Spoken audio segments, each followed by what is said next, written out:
Horticulture assistant Praveen Kumar రెడ్డిపై case నమోదు చేశామన్నారు కడప జిల్లా పులివెందుల డీఎస్పీ మురళీ నాయక్. శనగ విత్తనాలు, ఎరువులు సబ్సిడీపై ఇప్పిస్తామంటూ 127 మంది రైతుల నుంచి చలాన్ల రూపంలో డబ్బులు తీసుకుని పరారయ్యాడు. వచ్చిన డబ్బును ప్రభుత్వం ఖజానాకు జమ చేయకుండా సొంతానికి వాడుకున్నట్లు గుర్తించామని డీఎస్పీ తెలిపారు.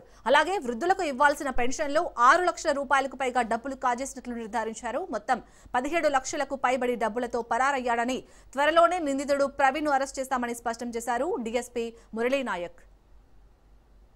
రాష్ట్ర ముఖ్యమంత్రి సారు చంద్రబాబు నాయుడు సార్ ఆదేశాల ప్రకారం 1వ తారీఖే డబ్బులు ఇచ్చే కార్యక్రమం చేపడతాను. దాంట్లో ఇక్కడ పనిచేసేటువంటి ఈ సచివాలయ గ్రామ పనిచేసేటువంటి హార్టికల్చర్ అసిస్టెంట్ అయినటువంటి ప్రవీణ్ కుమార్ రెడ్డి అవాతాతలకు ఇచ్చేటువంటి డబ్బును ఇవ్వకుండా ఆయన 6,25,000 రూపాయలను తన సొంత అవసరాల నిమిత్తం ఇక్కడ అవాతాతలు ఇవ్వకుండా ఉడాయించడం జరిగింది.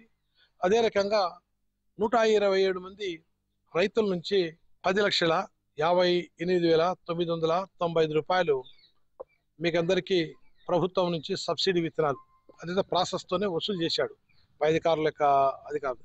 ఆ డబ్బును కూడా ప్రభుత్వానికి జమ చేయకుండా ఆ డబ్బుతో కూడా జిల్లా కలెక్టర్ సార్ గారు అవాతాతలకు ఇచ్చేటువంటి డబ్బులో కుంటు పడకూడదు, అవాతాతలకు ఎలాగైనా ఇచ్చేయాలని చెప్పే ఉద్దేశంతో ఏదైతే ఈ ప్రవీణ్ కుమార్ రెడ్డి 6,25,000 రూపాయలు తీసుకొని ఉడాయించినాడో ప్రభుత్వంతో మాట్లాడి జిల్లా కలెక్టర్ సారు వారి కింది సిబ్బందిని సూచనలు ఇచ్చి వారికి పెన్షన్ డబ్బులు 1వ తారీఖుని ఇచ్చేయడం జరిగింది. ఒక పక్క ముద్దాయిని అరెస్ట్ చేయాలా, రికవరీ భాగము చూడాలా, ఎగ్జామ్ చేయాలా. 127 మంది రైతులు అట్లా అంటే తమాషం కాదు కదా. ఆ డబ్బు కూడా రికవరీ చేస్తాము, కోర్టులో కూడా జమ చేసి దానికి సంబంధించిందంతా చేస్తాము. నిందితులను అదుపులోకి తీసుకున్నారని రైతులు ఆరోపిస్తున్నారు.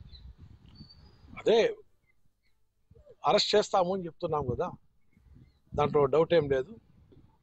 రైతులు చెప్పచ్చు, దాంట్లో ఏముంది. కొద్దిగా ఇన్వెస్టిగేషన్లో భాగంగా ఉంది కాబట్టి అందరినీ విచారించి అతనికి అరెస్ట్ చేసి కోర్టు పంపిస్తాం.